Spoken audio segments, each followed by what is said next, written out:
When storing your recreational vehicle at the end of the RV season in an unheated environment, it will be necessary to winterize the water system. Damage to water system components will result if the proper winterization steps are not taken.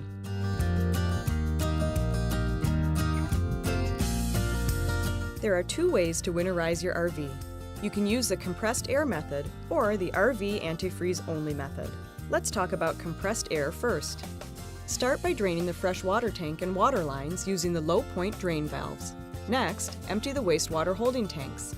Now, turn the water heater bypass valves to the bypass position. These valves are located near the water heater incoming lines at the rear of the water heater. Depending on RV model, the location of the water heater varies and may be found in a base cabinet in the kitchen or bedroom, or behind a pass-through compartment wall. It may be necessary to remove an access panel or vent to reach the bypass valves. Okay, go ahead now and drain the water heater. A quick note though, if you have a water filtering system installed, remove the filter from the assembly, discard, and then connect a bypass line. You'll need to purchase a new filter and install it when de-winterizing your unit. Now open all faucets, including shower head sprayer if applicable, the toilet flushing device, and any other water lines that are closed. Turn on the water pump for at least 30 seconds to clear any water from the lines. Here comes the compressed air part. Connect an air hose with an adapter or blowout plug to the city water fill connection. If your RV contains a separate winterization inlet, connect to that. If your model contains valves that must be set to perform various operations, place the valves to the winterize position. Be sure your compressed air pressure is less than 30 pounds per square inch and blow out the water lines. Keep blowing until no water can be seen coming out of the fixtures and lines.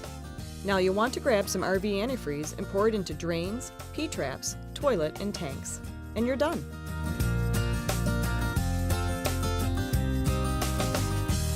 Now let's talk about using antifreeze only.